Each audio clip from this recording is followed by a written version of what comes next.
Hello everybody, my name is Brady and we are back with another React video, and today we're going to be checking out more from Historia Civilis. We have started his Alexander the Great playlist. It's only 5 videos, so it should be pretty quick. I did Philip II and Macedonian battle tactics. Both of them were really cool videos.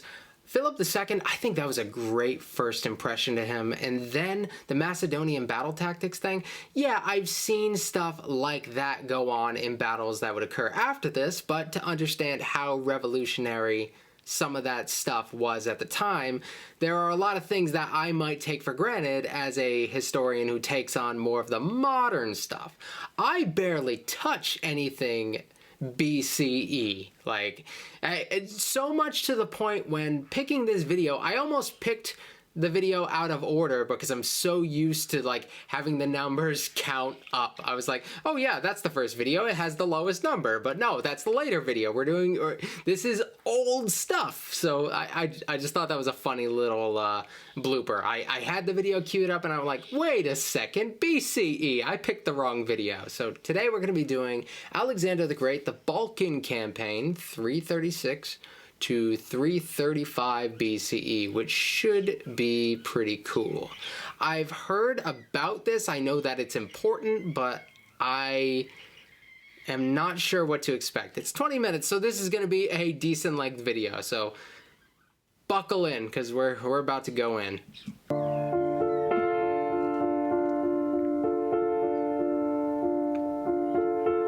Philip II of Macedon was dead.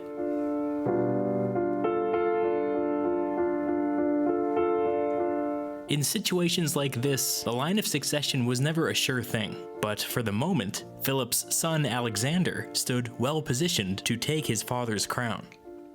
Alexander was the second of 3 sons. The oldest had cognitive disabilities and did not participate in politics, but many believed that the younger son, an infant, had been Philip's intended heir. Either way, an infant king would mean a decades-long regency, and certain ambitious barons were eager to make this a reality. If the king was weak, they knew that they would be the ones running the government. I've seen situations like, and just because this is a long video doesn't mean that I'm not going to pause like crazy, because I pause all the time. Why would I let a long video stop me?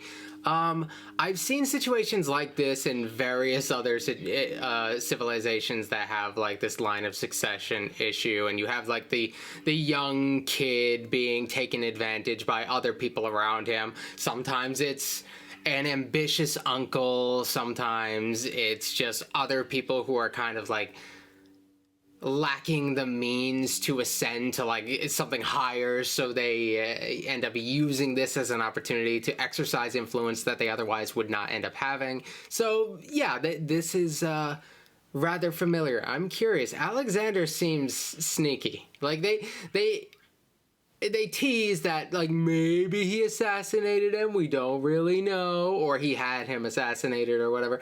I don't know how widely accepted a theory that is, but like it's giving me a vibe about him, a side that I don't get to see when Alexander the Great is usually talked about, so that's interesting. I hope the bird noise isn't bothering you. He seems super comfy over here though, so I don't want to bother him, so you're gonna have to deal with the woo little noise in the corner. While everybody was waiting around to see where the chips would fall, one of Philip's most trusted generals, Antipater, acted decisively. He immediately grabbed his army and marched to Alexander's side, publicly announcing that Alexander was Philip's intended heir and the rightful king of Macedon.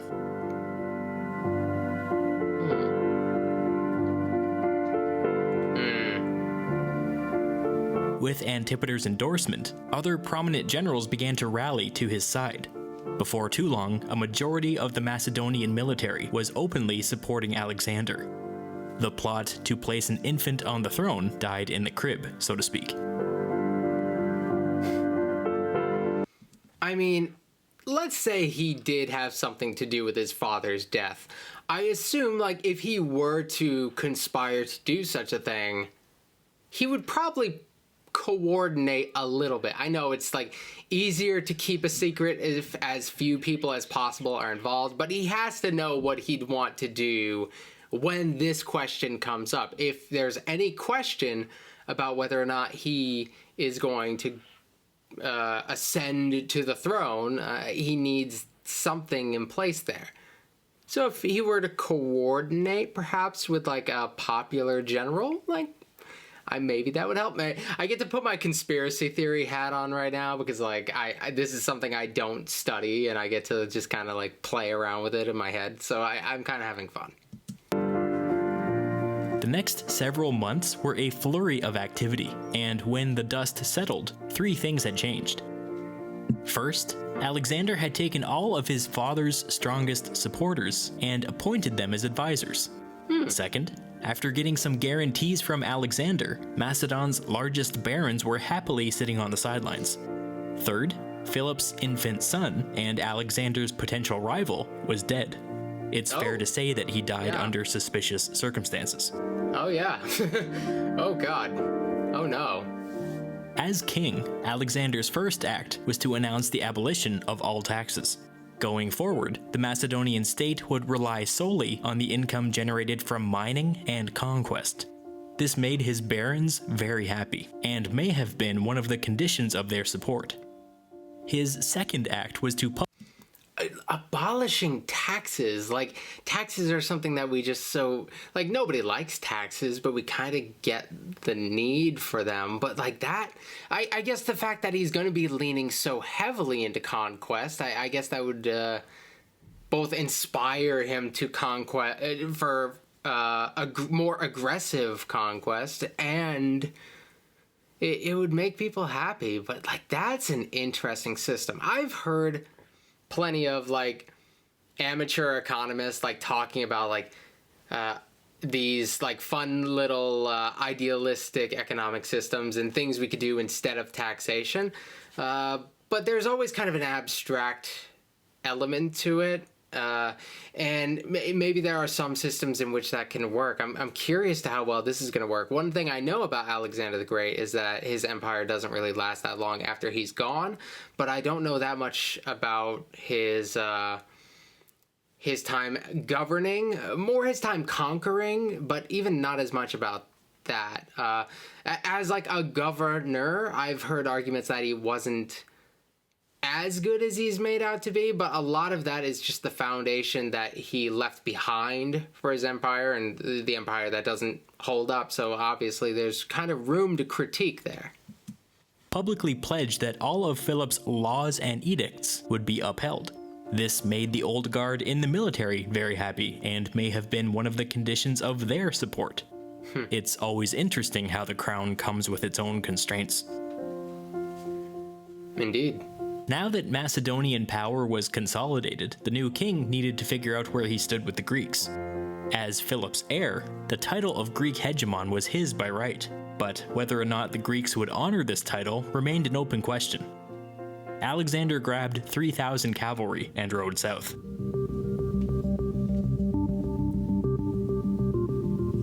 Near Thessaly, the only way through the mountains was to stick to a narrow road.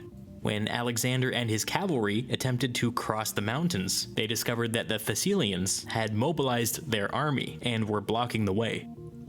The Thessalians sent a messenger instructing Alexander to wait until they decided whether or not they were going to let him into their territory. This was a slap in the face. Philip had annexed Thessaly during his reign. This was Macedonian territory, and here they were treating Alexander like a foreign king. The pass was too narrow to challenge directly, especially with a smaller army. Alexander agreed to wait, but secretly got to work, cutting steps into the rock of a nearby mountain. After a couple of days, Alexander and his men were able to climb the steps on horseback, and before the Thessalians knew what was happening, the Macedonians came galloping up behind them. After some quick thinking, the Thessalians changed their tune and welcomed their new king with open arms. Alexander accepted their submission at face value. This is kind of an interesting little element here, and he's kind of teasing here, like he accepted it at face value, as if like maybe it's not as sincere as it's being made out to be. Oh, okay, like, and I find this really cool, like the challenging of the legitimacy of a king, and I think Today it's totally different, but I'd imagine the further back you go and the bigger the empire would be back then, the easier it is to have like these little breaks. It's a little harder back then to control like a widespread empire. So I'd imagine like while we can still have moments today where we're like, oh, who's like legitimate or whatever, like there is still like the potential for that. I'd imagine it's probably even worse back then.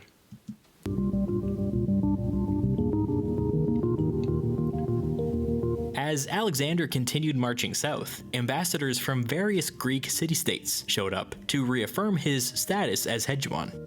This whole time, the cities of Thebes and Athens remained suspiciously silent.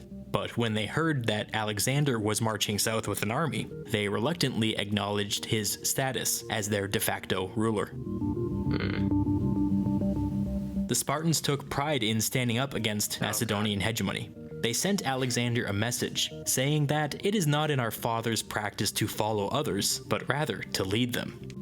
As I've mentioned in past videos, the Spartans at this time were only able to mobilize like 1,000 citizens, and had resorted to arming their own slaves as a last resort. So you guys have recommended that I check out some of his videos on Sparta, and I was thinking, like, part of me wants to go down his Julius Caesar route, but part of me wants to, like, go straight into the Spartan stuff, because there is kind of a cultural element there that I really want to understand. Right now I'm doing my series on Assassin's Creed Odyssey, and I think alongside that it would be good to understand a little bit more about Sparta, and by extension Athens. I guess if that game follows the Peloponnesian War, I would love to know a little bit more of the context there. And having that cultural element I think is way more interesting. When people think of Sparta, they think military, fighting, power, blah, blah, Sparta, yeah.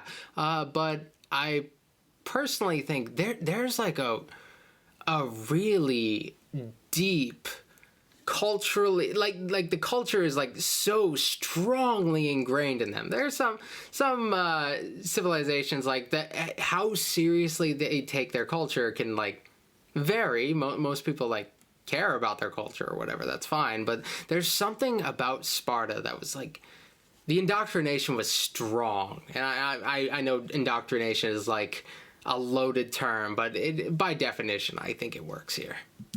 They were no real threat to Macedon. Some have argued that keeping the Spartans as a boogeyman to the south helped Alexander unify the rest of Greece. Sure, the Greeks mistrusted the Macedonians, but they hated the Spartans. Oh yeah? Now that Greece was secure, why. Alexander made a quick detour to visit the oracle at Delphi, just as his father once did. But there was a problem. The oracle didn't operate during the winter, and Alexander was refused entry to the temple. The king flew into a blind rage, and according to one story, stormed into the temple and kinda roughed up the head priestess. He dragged her up onto her sacred stool, and under threat of further violence, commanded her to give him his prophecy. We are told that at some point during this encounter, the priestess referred to Alexander as invincible. Despite the shady circumstances, Alexander took this to be a genuine prophecy. Some believe that this story was invented to be anti-Alexander propaganda, but if it's true, the king returned to Macedon literally believing that he could not be killed.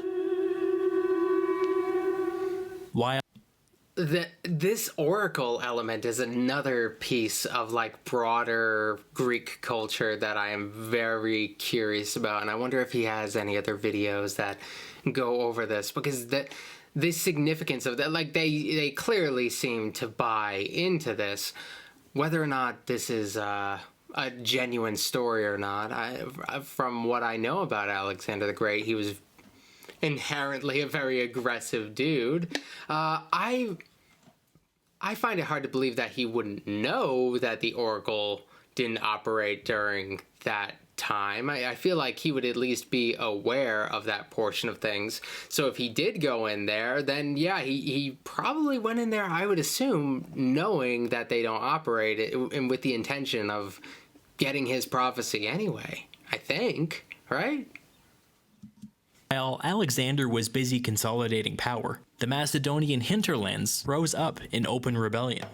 These areas had only recently been conquered by Philip, And with the recent instability, tribes in the north and in the west were now demanding independence. At the moment, the Macedonian frontier sat 5 days' march south of the Danube. Alexander decided that in order to permanently secure this frontier, he would extend the border north, all the way to the river. That winter, he gave his army a crash course in mountain warfare, and in the springtime, they marched off to meet the northern threat. Somewhere in modern Bulgaria, at a place called Hemus Mons, the Macedonians encountered a Thracian army blocking their path. The Thracians were uphill and had arranged their wagons in a defensive pattern in front of them. Alexander sent his scouts to try and find an alternate route around the enemy, but they failed to do so. Frustrated and unwilling to turn back, Alexander ordered his infantry to advance straight up the mountain in a No, Alexander, they have the high ground. If I know anything, you don't attack somebody with the high ground. That's not what you do. Oh, God. But he is known for being brilliant, so maybe he'll surprise me. I don't know much about, there's got to be tactics for taking on an enemy that has the high ground. Either that or the tactic would be just don't. I guess I'll know after this. Loose, staggered formation. He was suspicious and guessed that the wagons were arranged that way for a reason. He guessed right. When the Macedonians were halfway up the mountain, the Thracians gave their wagons a push, sending them careening down the slope towards the Macedonian army. Alexander had spent the winter training his men for precisely this situation. On his signal, the Macedonians threw themselves to the ground with their shields over their heads. The wagons sped down the mountain and bounced harmlessly over the prone Macedonians. Apart from a few cuts and bruises, nobody was even hurt. Give the Thracians some credit. This wagon trick was an incredible idea, and had it been successful, it would have broken the unbreakable Macedonian phalanx. But that's not what happened. With their path clear, the Macedonian infantry charged straight up the hill, while the archers covered their advance with arrow fire. The Macedonians made quick work of the Thracians, and took virtually no casualties. Alexander's first military encounter. The fact that they didn't take casualties, I would assume, I kind of assumed that the wagon thing was kind of like their Hail Mary at that point. If this doesn't work out, we're kind of screwed. I love his style so much. It's so minimalistic, but these little X things, this circle thing, he doesn't even need to give me a key in order to translate what all these things mean. It just passively makes sense, and it's so simple. Don't let anybody tell you can't make animated educational material, guys, because if this guy can make squares and rectangles mean this much, there's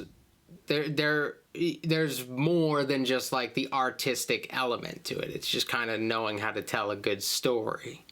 And visually, he does such a good job. I can't praise him enough, and it feels like I'm overpraising him, but I know that I'm not, because there is a very clever element behind this whole thing, and everybody who watches him seems to understand how clever this is. It's just how minimalistically it's presented makes it feel like I'm overselling it, but I'm not. It's very good. Alexander's first military encounter as king was a flawless victory, but the Balkan campaign was not yet over. When Alexander and his army arrived at the Danube, they discovered that a hostile tribe that had been harassing them on their trek north had pulled back onto an island in the middle of the river. They appeared ready to fight if the Macedonians attempted to make a landing. On the northern shore of the Danube, there was a third army, a nomadic tribe from the steppes, cautiously keeping an eye on these new arrivals. Alexander was in a bit of a conundrum. A contested landing would probably end in disaster, but what else could he do?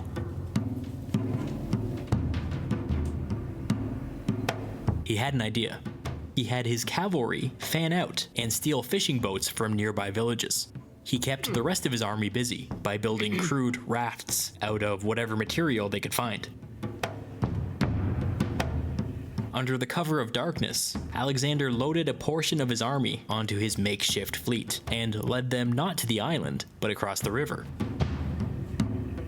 They landed behind a crop field, which was tall enough to hide their movements. By the time everybody had disembarked, the sun was coming up. The foot companions got into one long line and advanced. Alexander personally took command of the companion cavalry, and when the Macedonians got close to this neutral nomadic army, they charged. The nomads outnumbered Alexander's tiny force maybe 3 to 1, but they were totally taken by surprise and retreated away from the river. Dope. Once they were back at their camp, they stopped to regroup, only to be surprised for a second time by the Macedonians, who, it turns out, had followed them. Why are they so The surprised? nomads were forced to abandon their camp and disappear into the steppe. To Alexander, this was a great victory. He spent some time looting and then returned to the Danube. They're very surprisable. I get it, like, they didn't... The tribe on the island was shocked to discover the Macedonians occupying both sides of the river. Rather than subject themselves to a prolonged island siege, they surrendered. Alexander was a genuinely devout man and insisted that the Macedonians stop and conduct a series of elaborate ceremonies to thank the gods for their victory. Leading an army across the Danube was an impressive logistical feat, and over the next several days, other tribes showed up to preemptively surrender. Macedonian territory now stretched all the way to the Danube. Mission accomplished. The religious nature of military leaders is always so interesting. It's especially interesting learning a little bit about Greek mythology, which I'm dabbling in a little bit. In Greek mythology, everything, all the gods and whatever, it all feels so close to home. Like, it's close to humanity. Yeah, the gods are way more down to earth in a sense than the gods that I would be more familiar with, which seems so unreachable in a lot of ways. So it's kind of fun seeing like how and I believe Alexander the Great was devout, like when you present it that way, because like it's like, how else could he justify such great fortune, I suppose? Like, everything else, he could just believe in his own abilities or whatever, but there's, like, a certain degree, like, wow, I truly am blessed. And I kind of get that vibe. I don't know if anybody's ever questioned the integrity of his religious beliefs, but it's always fun to see how that stuff plays out, especially in Greece. The northern frontier was secure.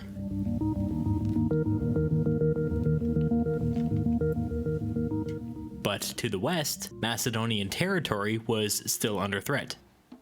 The Illyrians had offered their submission to Alexander's father, but were unhappy with where he set the Macedonian border. They decided that this moment of instability was the perfect time to settle that dispute. When Alexander heard that the Illyrians were on the march, he came directly from the Danube.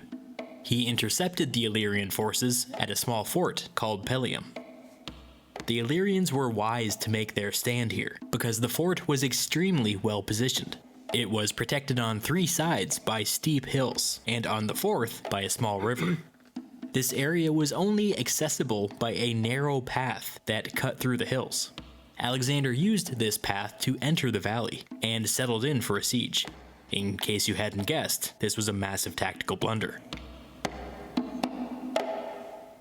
Almost immediately, as if they were waiting for him, another army appeared, lining the hills surrounding the Macedonian position. Alexander had walked straight into an ambush. That's bad. The Illyrians on the hills kept their distance for the moment. The path out of the valley created a bottleneck, which meant that entering or exiting the valley with an army was an all-day affair. If the Macedonians decided to flee, the Illyrians would have plenty of time to charge down the hills and catch them in the rear. What we're basically looking at here is a siege within a siege. The Illyrians in the fort were trapped by the Macedonians, who were in turn trapped by the Illyrians on the hills. Now, all they had to do was sit back and wait for Alexander to make a mistake. As if the situation wasn't bad enough, the Macedonians had marched straight from their encounter on the Danube, which meant that they were a little light on food. After some long nights and some long debates, Alexander and his advisors came up with an insane plan. Okay, so, like, I was just about to ask, like, who's got the most resources? Because if Alexander had greater resources than the people around the outside, which is unlikely, and clearly wasn't the case, he might have been able to outlast them or something, but it doesn't look good here, so I don't know how I'm trying to think of, like, hypothetical situations and, like, prod any sort of military intellect that may be hidden really deep in here. But there's nothing. I have no idea what he's gonna do. Debates, Alexander and his advisors came up with an insane plan. The absurdity on display here should give you an idea of how desperate the Macedonians were. This was their great idea. The Macedonians deployed for battle, stretching out their line to make it look like they had more people than they actually did. Then they ran drills. Yep, that was their plan. Drills. That's weird. In fairness, they put on quite a show. The infantry advanced, then stopped, then turned, then changed formation, all without any signals being given. As they advanced, they swished their sarissas back and forth in perfect unison, which made a whooshing sound that they could hear all the way up on the hills. Then, with no apparent warning, the entire Macedonian army broke their silence by raising their distinctive war cry and clashing their weapons against their shields. Incredibly, this was super effective. The Illyrians on the hills had never seen discipline like this. It must have seemed supernatural. Some groups were so shaken that they decided to pull back for their own safety. This was the moment. As some of the Illyrians pulled back, a signal was given, and the entire Macedonian army charged straight up the hill. Alexander took command of the companion cavalry and led the charge personally. The Illyrians were completely taken by surprise, and after some sporadic fighting, broke into a full retreat. The Macedonians didn't lose a single man. So they just, like, that's fascinating how that could possibly work.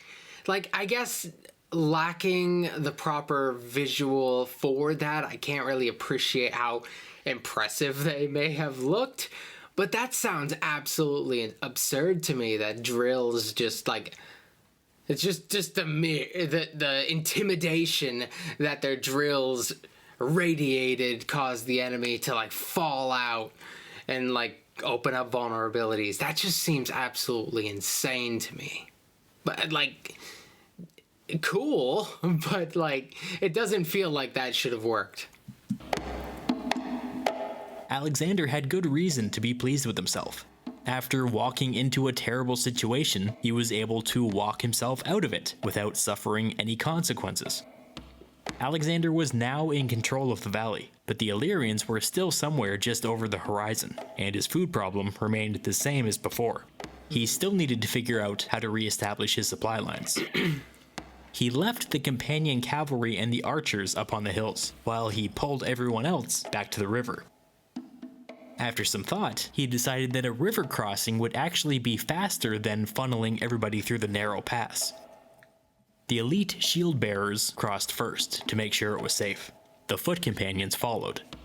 All the while, the companion cavalry and the archers maintained their presence up on the hills, which prevented the Illyrians from returning to see what the Macedonians were up to. Once the majority of the army was across the river, the companions and the archers came down off the hills to make their crossing.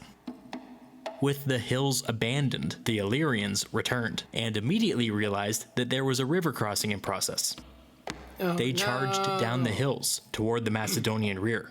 By this time, the Macedonian infantry had been able to set up their catapults, which had been intended for the siege, on the opposite side of the river. As soon as the Illyrians entered the valley, the catapults opened up on them. By the way, some have argued that this was the first time in world history that siege weapons were used as field artillery. The archers, who were in the process of crossing the river, turned mid-stream to fire arrows. This barrage was enough to stop the Illyrian army in their tracks, which gave the Macedonians just enough time to complete their crossing. You know the expression, it's better to be lucky than good? Alexander was lucky. Alexander encamped on the other side of the river, sending out foraging parties and re-establishing his supply lines.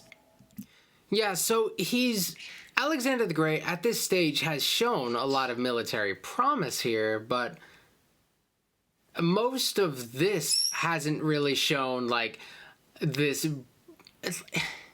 I guess there is like a brilliant element trying to pull yourself back from a bad situation. So maybe that is in itself impressive, and maybe the fact that he gets into those situations, yeah, that's bad, and I'm looking at that like, oh, is he all that great? But how he handles it, yeah, it's impressive. I can't take that away from him.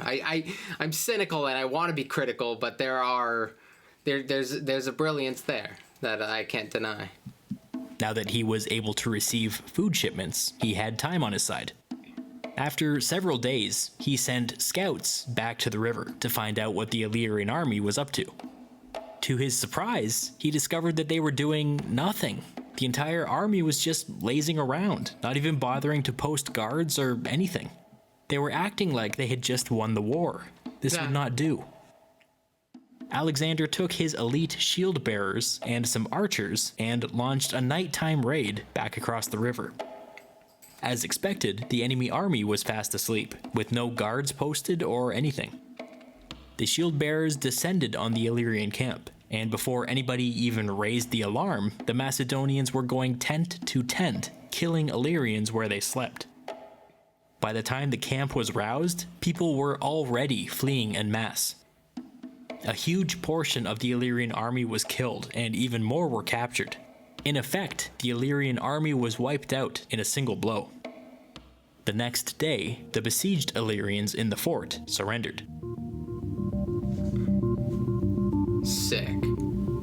The siege of Pelium was odd. Alexander showed amazing ingenuity, getting himself out of a situation that was his fault to begin with. Nevertheless, the victories here at Pelium, and at the Danube, and at Hemus Mons certainly sent a message. A group of Gauls from the Adriatic coast got together and decided that it would be prudent to establish diplomatic relations with this young king. When Alexander eventually met with this Gallic delegation, he decided to give these foreigners a chance to grovel at his feet. He asked them a leading question: "What do you fear most in the world?" Instead of groveling, the Gauls answered honestly, saying that they feared that the sky would fall on their heads. Apparently, in Gallic mythology, this was a thing. As a religious man, Alexander couldn't help but be charmed by this strange answer, so he offered the Gauls his friendship and let them depart in peace. What an interesting... That's interesting, though. Like, the Gauls, that's like modern day France, right? Like France, the land that would make up France today, like that's where the Gallics, I believe, were, from what I can remember. That's kind of funny, but like I'm kind of charmed by the concept as well. I'm glad Alexander had a little bit of humor about the whole situation, or whatever it took. I'm glad he didn't like freak out over that, because like, yeah, that's sincere. I'm afraid the sky's gonna fall. Okay. His ego did take a hit, though, because he would later complain to his men about how disrespectful and arrogant the Gauls were. Oh, well then. Bruised ego aside, Alexander had good reason to be pleased with himself. In the chaotic year following his father's death, the new king managed to preserve and even improve upon Philip's conquests. Macedon narrowly avoided a civil war and survived the transfer of power with no significant losses of any kind. The future looked bright. With the home front secure, Alexander began to speak openly about fulfilling his father's dream to travel east and liberate Greek cities living under Persian rule.